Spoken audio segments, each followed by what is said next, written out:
Coming to you live from Medellin Wellness Center here in Colombia. This is the Fredcast, and I am Fred Busch.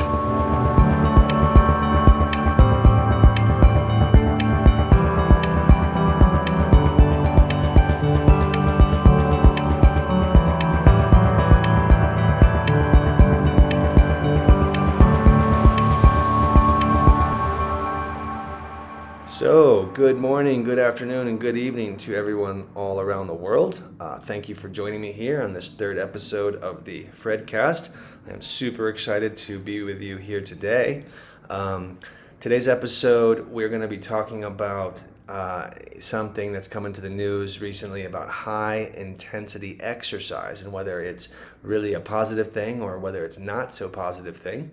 We're going to be talking about the myth that weight loss is good for you, that the idea that you just lose weight and you're going to get healthier, which I think is a pretty common myth. And then we're going to talk about a question that was brought to me by a listener asking about how do we truly help people? How to help somebody perhaps who doesn't want to be helped, or how to help somebody in your life who needs to be helped. And so we're going to talk about that, okay? And then, again, we're going to really get into a chapter of the prophet. I'm going to, one of the listeners was asking that I give a little bit of commentary into what we're reading with the prophet. And so I decided to do that. I think that's a really good idea. The prophet is such a meaningful book to me. That is, of course, we're talking about the prophet by Khalil Gibran. And so, I'm going to talk about that first chapter that we read last week on love, and I'm going to kind of mention a few of the lines that I think are just the most important and most powerful.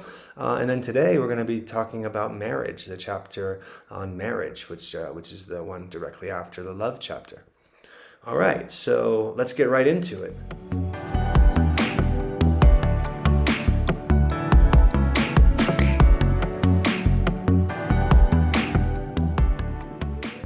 So today, the New York Times reported an article about high-intensity exercise. Now, high-intensity exercise, for those of you who don't know, involves doing an exercise of extreme difficulty cardiovascularly for a short burst of time, and then repeating that in a set of intervals, so that maybe a 10 or 15 minutes of total time, maybe you would do 2 minutes and 2 minutes and 2 minutes, or some people do 3 minutes and 3 minutes and 3 minutes. But these are, for example, being on a bicycle and just going all out, or like the fastest possible sprint that you could do, something like that, and involving really taking it to the max. And the study was saying that there were some interesting results, in that it seemed that up to a certain point that the benefits were quite substantial. But then when this high intensity exercise or training was done to some degree too much, at some point there was a threshold, and then it became actually counterproductive.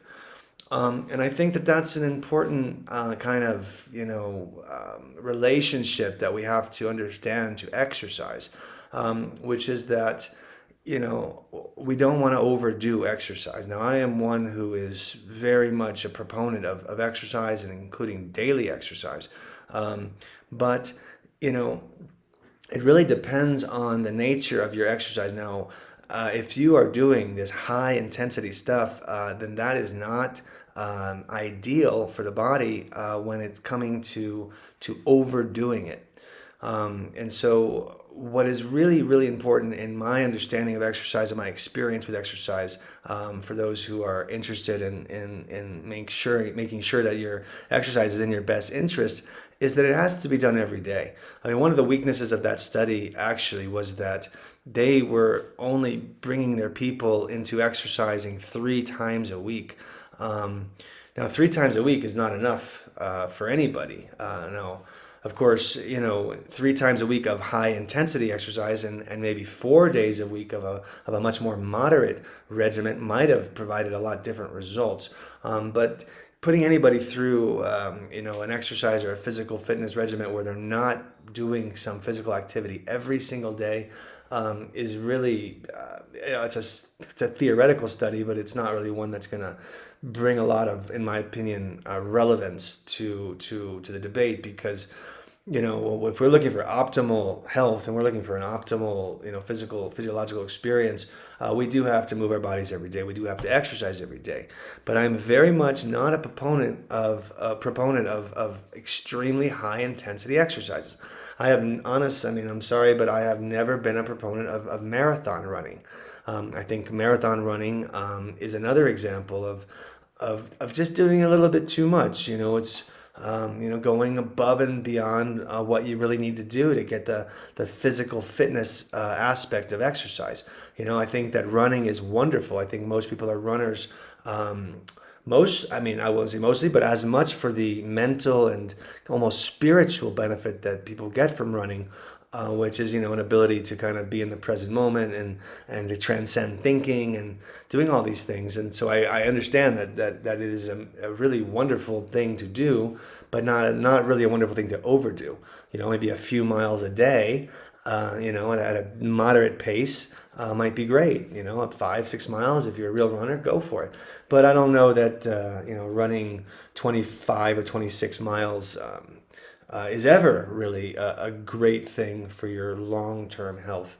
Okay, so when it comes to exercise, everyone, and this is why I really love yoga, and I also love swimming. As far as although swimming is more intense in many ways than yoga, cardiovascularly, but yeah, these yoga practices, even the practices called power yoga, they really represent a very moderate exercise regimen, but of course with all of these other benefits. All right, so be careful when you're overdoing your exercise. Now, having said that, it is important to take your body to a pretty intense place. I mean, this is one study that just came out recently, but most of the literature that I have studied, and from my own experience as well, is that we really do want to take it to an intense place, at least once a day. We want to, do something that's more than we would normally do in our daily life, as far as pushing it, with our exercise.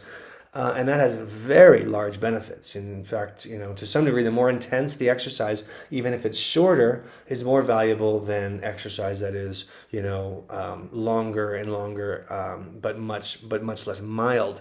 Now, I know I might sound like I'm to some degree contradicting myself, but I'm not, because I'm not saying moderate, I'm saying mild. Someone who's just walking, very, very, very gently, as opposed to a sprint, for example. A sprint, if they could physiologically do it, might be more valuable for their system and their physiology than just a simple walk. Now, obviously, all walking is good, all exercise is good, and everything that we do to move our body is critical for our health, for our immune system, for our lymphatic system, for everything, our circulation. But let's just be careful overdoing exercise, all right? We do it every day. We do it for an hour and a half a day, but we don't have to do 4 hours a day or 5 hours of anything crazy intense unless you're a professional athlete. And then, of course, your career and your life is dedicated to your athletics. In which case, I say that if you're going to overdo it and you're going to train hard, then please make sure you're eating in a way that can sustain you. Make sure you're eating, all of the things that we talk about here on the Fredcast. As much fruit as you can, as many avocados, as much water, much lemons, and things that are going to keep you hydrated, keep you alkaline, and keep your body able to repair itself really well.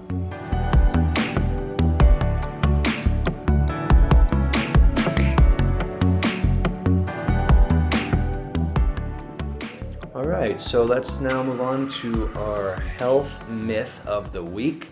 One of my favorite things to do here with you guys is to debunk these extremely dangerous and extremely common, in fact, they're so dangerous because they're so common, misbeliefs about food, about nutrition. I mean, I cannot believe how many things I see every single day that just fly in the face of science and fact and anatomy and biology and physiology. And yet people are willing to believe it. And I don't blame them because experts are spewing different opinions. And it's how can anybody without a lot of training, a lot of seasoned ability to be critically thinking, how can anybody navigate these waters of nutrition information? I actually don't believe it's possible for any normal average person to make any sense out of any of the nutrition information that's coming out to us.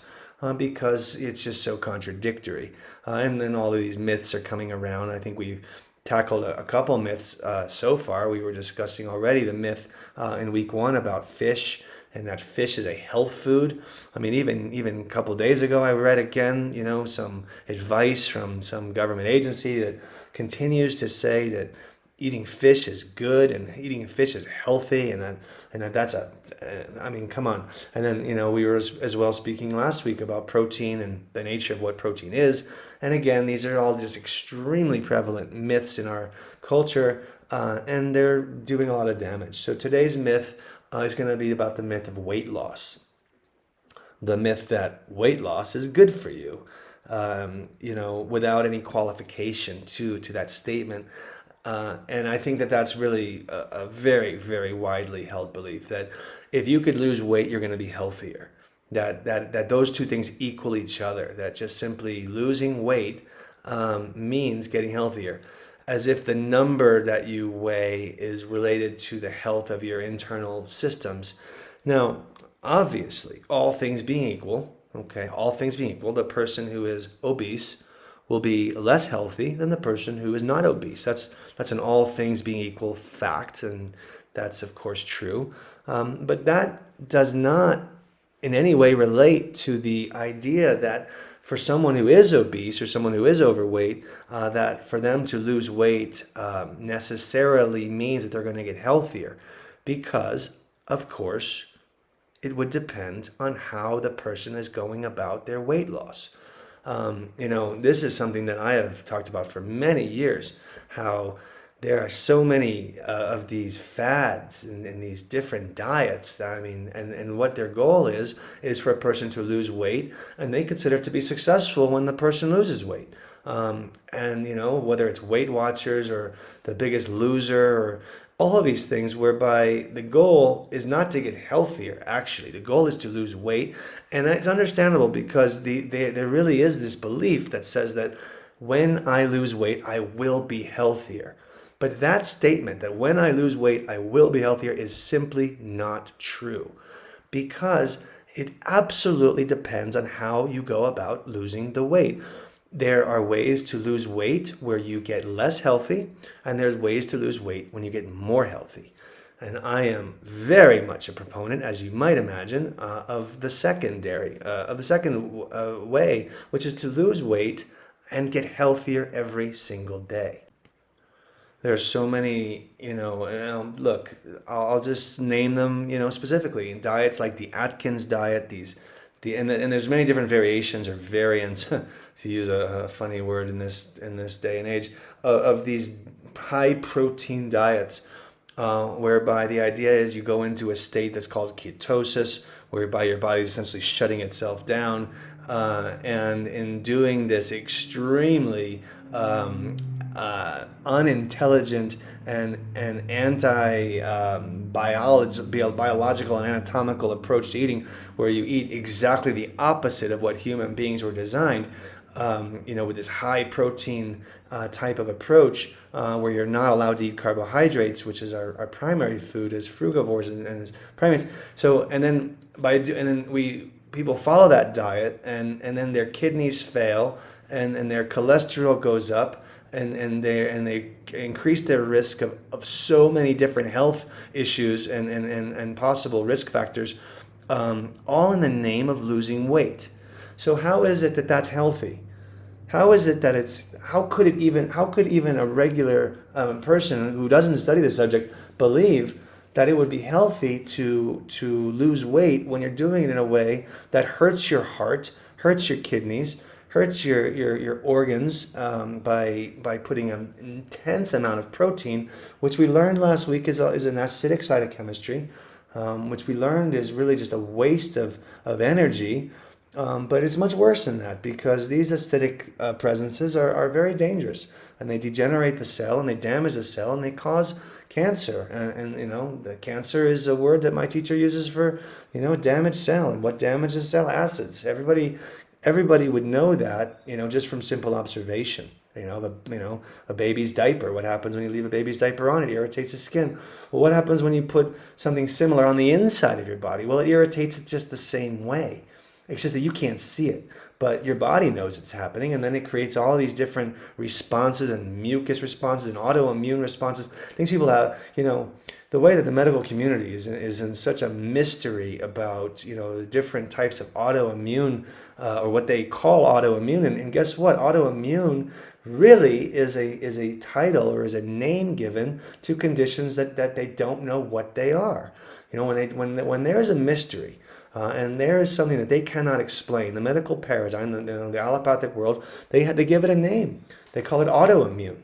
And that way it's an umbrella term that says, well, we don't know what it is, but we know that something's going on, something's wrong, but we don't have an answer for you, whether it's fibromyalgia or these intestinal issues, Crohn's, and things. They call it autoimmune.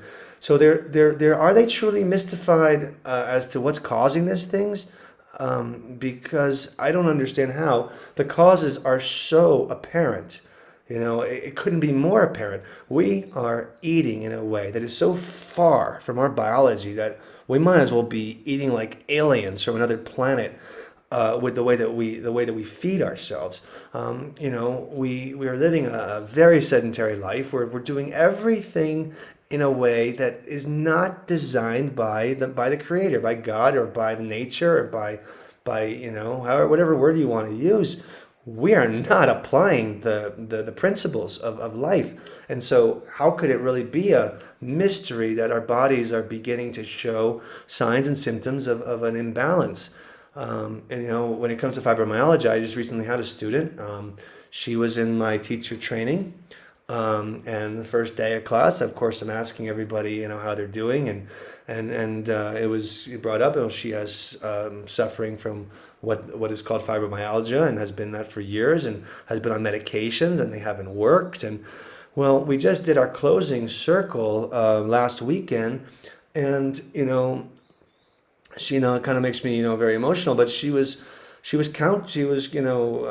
discussing and relating that.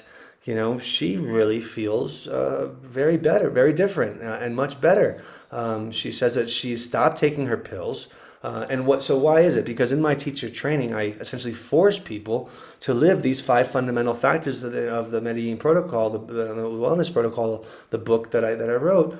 Well, we do that. We implement that in the training, and we do it for 9 weeks. And and the people are eating better. They're eating more fruit. They're eating less of really no animal food. I don't permit that. And so what are the results? Well, the results speak for themselves, and the results are they're always positive. But this was a case of an autoimmune, quote unquote, where she has realized for herself this was, not some mysterious condition that she was afflicted with, that all of a sudden she was a victim of, and that there's no solution to, because that's the story that these autoimmune labels are carrying behind them. And that's really not the case. And it's really, something that is kind of sad and tragic that so many people are analyzed by doctors who do not understand the relationship between food and health in a human being. And then because they don't understand that, everything that's happening with these people is a mystery, as if there's no cause. And so then most of that mysterious type of results and symptomology gets turned autoimmune, and then the chemicals and the pharmaceuticals begin. And then it's just adding insult to injury with these massive pharmaceuticals and these and the way that they try to control symptoms. We've discussed that controlling symptoms is not the way to health. So anyway, look, the bottom line is that weight loss by itself is not healthy. unless it's done in a healthy way. And then it's extremely intelligent and extremely healthy. When you're doing weight loss with a long-term goal. In other words, you're not trying to lose as much weight as you can in 2 weeks, because those kinds of approaches really end up creating a lot of times what we were discussing the other day, the psychology of deprivation. And then you quote unquote rubber band and bounce back after 2 weeks. And then it's kind of like a cycle of lose weight, gain weight, lose weight, gain weight, which I think a lot of people are familiar with. But instead of that, what we want to do is we want to have a really long-term approach to our weight loss. We want to lose a half a pound a week, something like that, where it's just so long, it's so sustainable, and it's part of a lifestyle that you enjoy because you enjoy eating this way, and you enjoy exercising this way, and you enjoy relating to the world in this way. And then it's sustainable, it's long-term, and then it's your new life. And then the idea that you would ever gain weight again is actually impossible. The idea that you'd ever be on a rubber band or, any sort of bounce back that doesn't happen when you're doing weight loss with awareness. You're doing it in a way that is designed to build your overall health. Getting your heart healthier, getting your lungs healthier, getting your vessels healthier, getting your glands healthier, getting all of the aspects of your body healthier as you lose weight. Now, doesn't that make sense, everybody? I mean, the idea that you're going to take some pills and lose weight, or you're going to eat a bunch of protein and you can eat as much protein as you want and you're going to lose weight. It just is, it's really unfortunate that weight loss is being seen as a goal instead of as a result of the goal. The goal is to get healthier. The goal is to feel better. Weight loss is a result of that goal. Weight loss is not the goal. You see, because again, if weight loss is the goal, then we would be willing to attain that goal by any means necessary, which is what people are doing because of their belief that even if they're doing it in a way that's not healthy, that ultimately in the end it is healthy because they would have lost weight. But that is simply not true, because if you lose weight and do it in a way that is going to compromise your body's biological systems, then it is in no way a good idea to do it, and it is much better to do it with an approach that is plant-based, an approach that is fruit-based, that approach is intelligent, related to the anatomy and the physiology of our body. All right, everyone. So, lose weight if you are overweight is a good thing, and it's not if we're number one, accept ourselves. But number two, if you want to lose weight and it's your best interest, then let's do it. We apply these factors, we lose weight, but again, we're doing it in a long-term way. We're doing it in a way where we're happy, we're healthy, and we're not in any kind of diet or deprivation, and we're really experiencing joy and the bounty, the true bounty that is the plant kingdom, the fruits. I mean, the way that we have been gifted on this earth with these foods is really beyond my belief. I just am in awe and in a state of gratitude at all times. Whenever I drink my juice and whenever I eat my fruit, it really, really makes me smile. And what's better than that? What's better than losing weight and smiling?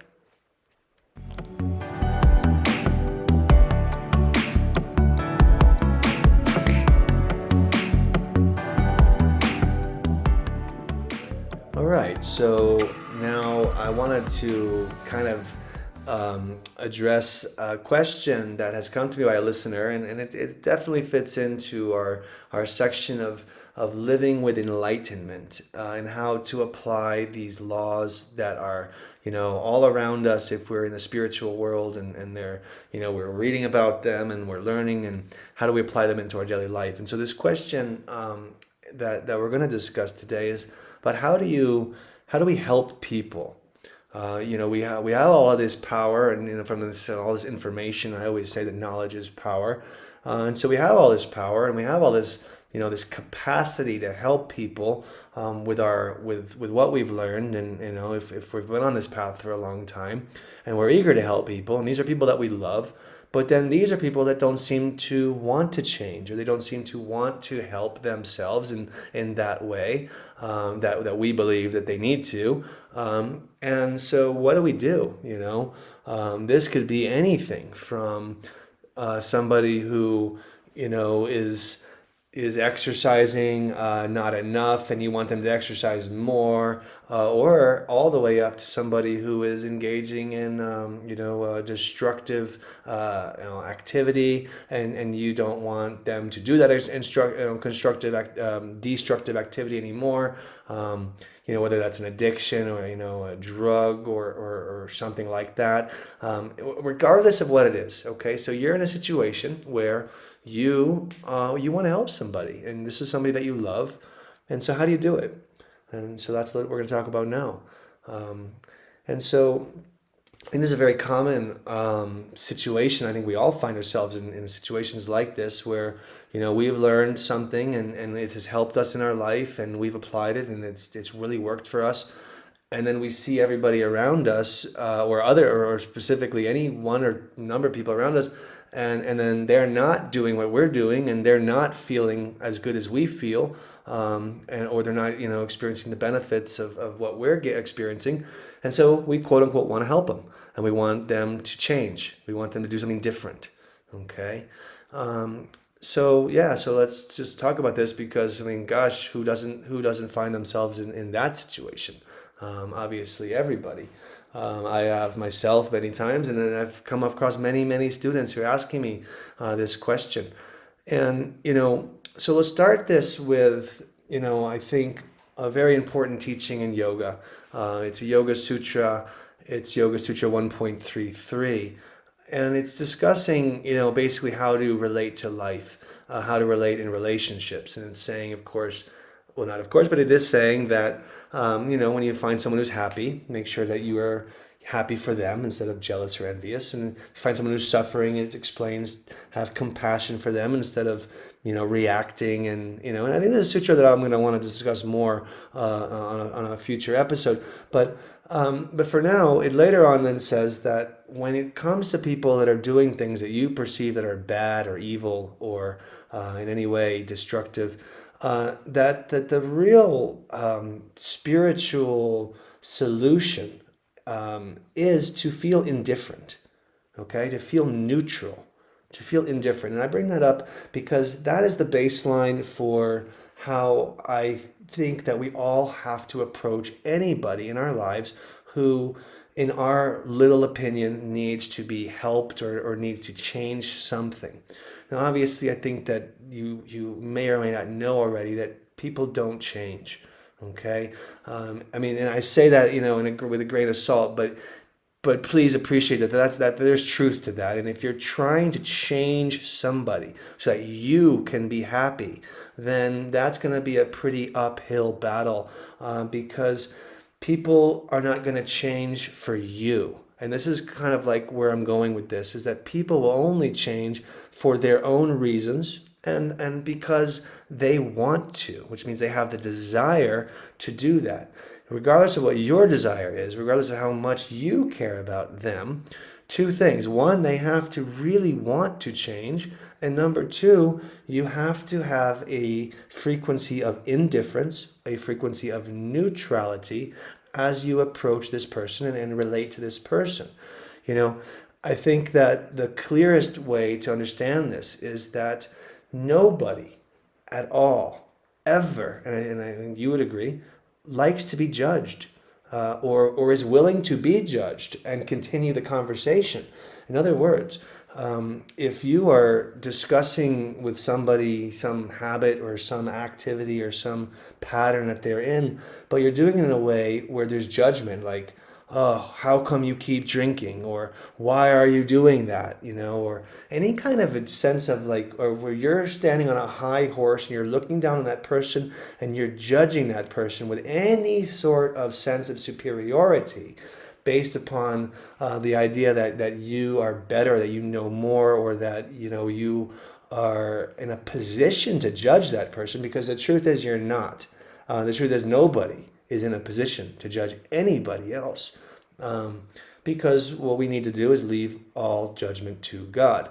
And so as we are going to interact with somebody and we love this person, this is an important person in our life, it's immediate family or very close friends or people that and there's nothing that we want more than to help them. Well, guess what? Then you have to not care.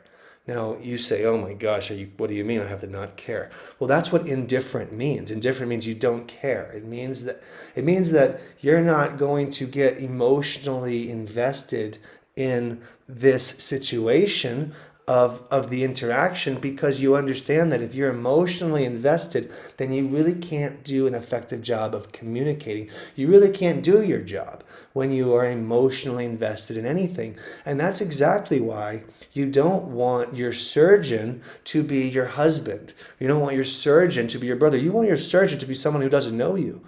You want your surgeon to be someone who doesn't care about you.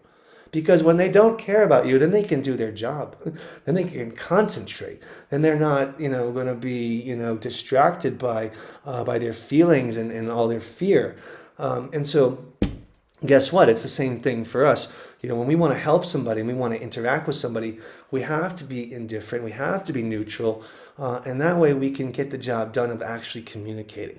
And that happens when we are able to come to somebody from the same frequency and the same exact level that they themselves are on, and in a very natural way. For example, someone who is doing some sort of substance abuse, and I might feel that that's not in their best interest. Well, I might easily relate to a time in my life where I did something similar, and I could say, hey, I remember very well doing exactly that, and it served my purpose, and I understand. There's no, and it's in the sense that I relate to that. In the sense that there's no judgment. How can I judge what I relate to? How can I judge what I myself have also done? And so by me being able to relate and being extremely neutral and extremely indifferent in my attitude, the person does not put up any walls of resistance. They don't shut down. You see, what happens when you are judgmental, or you're in any way condemning a person or criticizing a person, is they just simply shut down. You know it. Someone judges you or judges me, I shut down. I don't want to hear anything else from them. That's enough, because it's just so inappropriate to be judged by somebody who doesn't know exactly what's going on. And there's so, we live such a complicated life on such a complicated planet, and then our minds are also complicated, and it leads to a lot of possibility, where we're going to find ourselves in situations, where this is going to happen. And we're going to be challenged, and we're going to do things that may or may not be good for our health. Look, this is how it works. But if we want to help somebody, we have to have a deep level of compassion that is truly non-judgmental and is truly indifferent, is truly neutral, and then the person will listen to you. Because they understand, they can feel it. They can feel it from with their basically their radio, their radar that people have for this stuff. They feel that you're not coming from a place of judgment. Then they're willing to listen. Now, they may or may not change, but at the end of the day, you cannot change anybody. Everybody has to change for their own reasons, and so things have to be framed in benefits. Things have to be framed in why would somebody want to do a different thing, and then they have to want to do it. Period. So what do we do to help somebody? Well, it's what I call throw a life jacket out to a drowning person. Instead of reaching your whole arm out to them, you throw them a life jacket. Because if someone really needs help, and maybe they're even acting like an energetic vampire in your life, and they're not changing, and they're complaining, and if that's the case, even more of what is needed is not to give yourself away, all your energy, and try to be the savior of anybody in your life, because the only person that you can really help is yourself. And the best way to help anybody really is by example. And in any case, the other best way to help people is to be very indifferent about what they're doing, and to be very, very spacious about it. And when that is detected, then there's a very, very high chance that that person might actually take your advice. Now, what would your advice be? Well, your advice might be to do exactly what you did, which is what I call throwing a life jacket to a drowning person instead of just reaching your hand out, letting them grab you and throw you into the water. What is a life jacket? A life jacket is, hey, you give someone that you love, you give them, 5 free yoga classes. And you say, hey, this yoga, you give them a subscription to something, online, where they can do their practice and they exercise every day. And say, hey, or what, this book really helped me. Maybe The Power of Now by Eckhart Tolle, or maybe this book, The Prophet, which is of course a different type of wisdom. But in any case, something that gave you that first step. Remember, I've said that this quote that really makes me cry. I'll repeat it. Which is take one step to God, and God takes 99 steps to you. And so what we're doing is we're just going to give that person a chance to take that first step, and then give them a chance to feel the benefits and to feel it for themselves, and that's it. And so, we need to, it's exactly like this. It's funny how all these themes come together. It's exactly like the Serenity Prayer. Change the things that you can, accept the things that you can't. Well, guess what? Changing other people is one of the things you cannot do, and so you have to accept that. Now, if you accept that completely and you come from a very neutral position, very indifferent, and with a lot of love, and then, if the person is ready, they say when the student is ready, the teacher appears. Well, then, then people will evolve, and these tools will help people in the same way they've helped us. But at the end of the day, we cannot put our own happiness on hold or hostage to somebody else changing, because that will not happen. And so it's really just a matter of accepting that, and then doing your best with neutrality, with indifference, and those being your modus operandi, to then engage with the person, and they're going to enjoy that kind of a conversation with you, because everyone enjoys conversations where they're not judged and where it's a free talk, and there's just no heaviness to it. Okay, and so let's work with that and see how it works. And of course, with yourself first, have a sense of humor. Okay, take care. Don't do any of these judgments or these criticisms. Don't be judgmental. Don't be judgmental about yourself. Be neutral about yourself. Give yourself a break, for crying out loud. What? It's not difficult out there? What? It's not challenging? Oh my gosh. So you're doing your best, and that's it. And continue to do your best. And as you're ready to evolve in your own world, you'll also implement these 5 fundamental factors, and you're going to feel a lot better, because they feed each other. This is what we call a feedback cycle. Let's just get started. And then that's how we help ourselves. That's how we help other people. And by the way, there is really no helping other people until we've helped ourselves. And this is the idea, and that's why I don't really like to call myself a coach, because I'm not a perfected being. So who am I to coach you? I'm working on myself. I'm constantly, engaged in patterns and unconsciousness and things that I know I'm not a perfected being. And so who am I to be a coach per se? Now, that doesn't mean I can't help you. That doesn't mean that what I have to say is not extremely valuable and powerful. I believe it is, which is why I'm here in this position as teacher. But teacher is different from coach. And that's exactly the reason why, is because I'm really working on myself, and I'm here, as a humble, student of all of these practices. And I'm just here to relate the things that are helpful to me, and you could take them or you could leave them. But I'm not here to be, somebody who is pretending to be perfect, and for you to be following everything that I've ever done. Okay, and that's because I'm neutral about it, and I don't criticize myself, and I don't judge myself either. And I really recommend that you begin to apply that in your own life as well.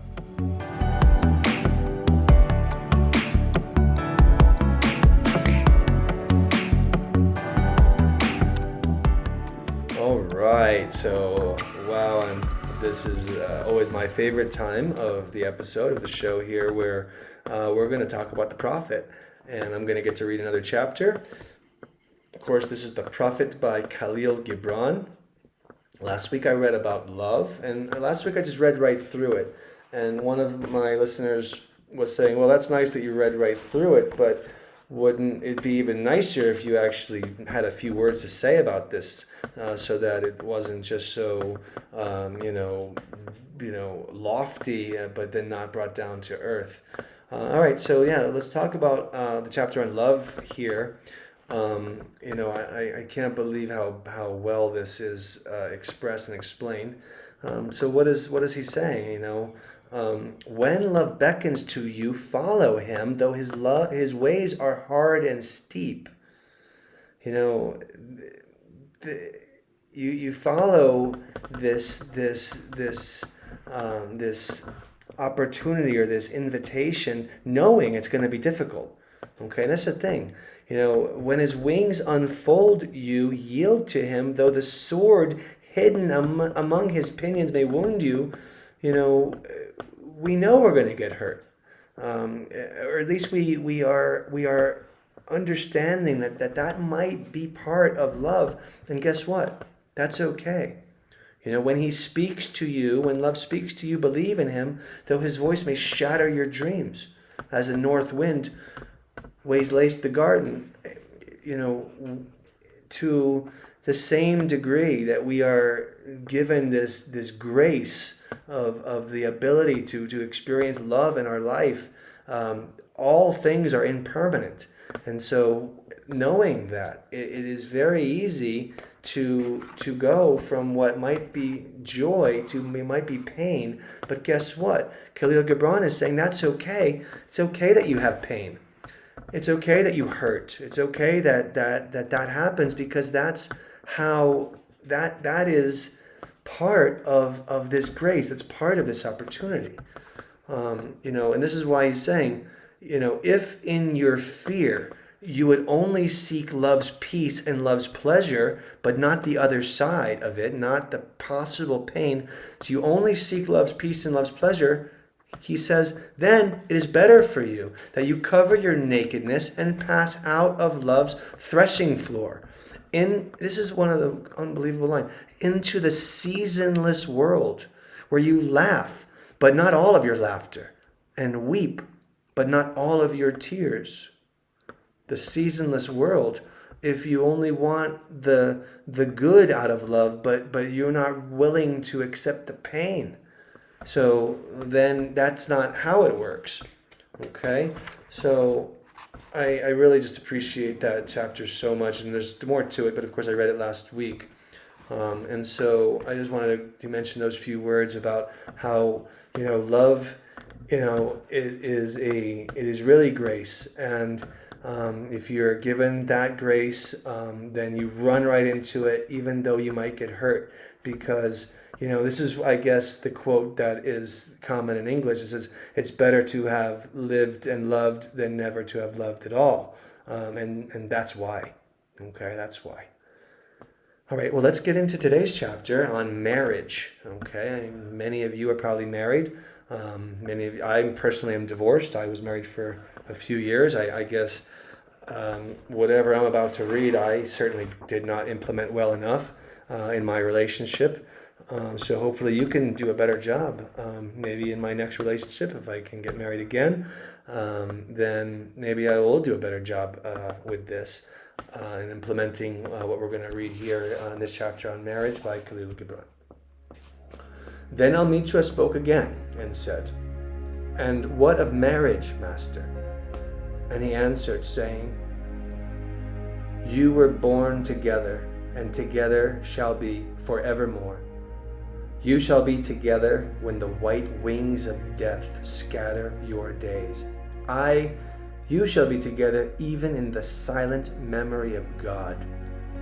But let there be spaces in your togetherness, and let the winds of the heavens dance between you. Love one another, but make not a bond of love. Let it rather be a moving sea between the shores of your souls. Fill each other's cup, but drink not from one cup. Give one another of your bread, but eat not from the same loaf. Sing and dance together, and be joyous, but let each one of you be alone. even as the strings of a lute are alone, though they quiver with the same music. Give your hearts, but not into each other's keeping, for only the hand of life can contain your hearts, and stand together, yet not too near together. For the pillars of the temple stand apart, and the oak tree and the cypress grow not in each other's shadow. So that concludes the chapter on marriage, and as you can see, I don't know if I could read this without crying or getting, almost, where I can barely read this. Where he says, give your hearts, but not into each other's keeping, for only the hand of life can contain ours. We can't own each other. And stand together, yet not too near together, for the pillars of the temple stand apart, and the oak tree and the cypress grow not in each other's shadow. Oh my gosh. I mean, I don't know if it can be more clear and more beautiful than that. And so that is today's chapter on marriage. All right, everybody. So that concludes our show for today. I hope you enjoyed it. Here today we're discussing how to really help somebody.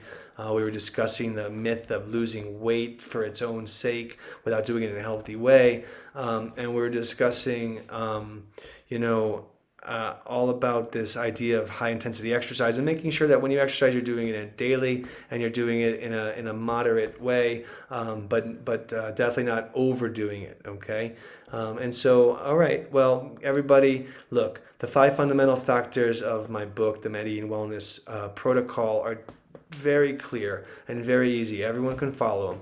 Okay, it's how do we exercise? How do we eat? How are we using our mind? How are we, relating to rest? And then how are we living more or less organically? By doing that, we're going to put ourselves on a positive feedback cycle and allow ourselves to get healthier and feel better, or to reverse diseases or reverse symptomology that may already be expressing themselves. So let's get to it. Let's eat more fruit. Let's do a little bit more exercise. Let's use our mind in a beneficial way. And as you know, if you have any questions or any way I can be of more specific service to you on this podcast, please just let me know. You can email me directly to my name, Fred Busch, Busch, at miamiyoga.com. And I'll be happy to answer your questions. And that's always my pleasure. Okay, so signing off here from Medellin Wellness Center. I very much enjoyed this show and very much look forward to our next show next week. Have a great morning, a great afternoon, or a great evening. Signing off for now, this has been the Fredcast, and I am Fred Busch.